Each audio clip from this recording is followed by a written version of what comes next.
Suffering from extreme boredom while sailing, Nick began absent-mindedly performing tricks with a knife. Predictably, this pastime resulted in disaster when he accidentally gouged a substantial hole in the ship's wooden hull. Anna happened to pass by at that moment and, with instant composure, covered the breach with her foot, acting as if nothing untoward had occurred. Just then, the pair were spotted by the approaching enemy forces. Anna, thinking fast, immediately launched into an elaborate impression of a fisherman. However, the leading enemy officer was suspicious and decided to board their vessel. A nervous comrade, Jack, attempting to look busy catching fish, instead managed to haul up a live turtle, which promptly smashed against the officer's forehead. Anna tried to bolster the disguise by presenting a fishing rod but instantly fumbled and flung the entire apparatus into the water. To salvage the situation, she quickly used the remaining base of the rod as an impromptu telescope. Confused by their bizarre behavior, the officer concluded that the crew was harmlessly eccentric. The fragile deception shattered when Anna mistakenly entered a clearly labeled girls' toilet. The secret was exposed and the enemies instantly opened fire. Nick retaliated immediately. A companion tried to deploy a machine gun but sprayed bullets harmlessly away from the targets. Enraged, the enemy officer personally charged into the conflict. As the intensity of the firing increased, Nick ordered his companions to flee, staying behind alone to provide vital cover fire. The enemies then targeted the ship's stored ammunition. The vessel was annihilated in a massive explosion, yet Nick emerged from the wreckage without a single scratch. Capitalizing on his superhuman resilience, Nick activated the legendary cheat code for unlimited bullets. Ammunition rained from his weapon as if dispensed for free, and miraculously, not one enemy bullet landed on him. Eventually, the colossal pile of spent bullet casings accumulated around him, trapping his legs. Even while stuck, he continued to unleash fire like a stationary machine gun. The enemy refused to yield.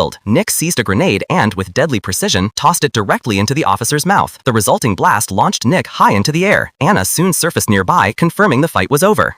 6 months later, Nick abruptly plummeted from the sky and landed hard on the ground. A companion rushed to save him. Noticing his injured hand, Anna immediately tore strips from her clothing to fashion a bandage. Witnessing this heroic gesture, the rest of the survivors began dramatically faking their own injuries. When Rock showed off a minor graze on his leg, Anna generously provided him with clothing scraps too. The tension had lifted and the mood grew lighthearted. Their next objective was to infiltrate the enemy camp and rescue the hostages. A sentry immediately grew suspicious. Nick, timely arriving by dropping from the sky, again distracted the guard by presenting him with a ridiculous novelty necktie. They then reached the barbed wire perimeter. Nick hurled a knife which miraculously morphed into industrial scissors mid-flight and began snipping through the barrier.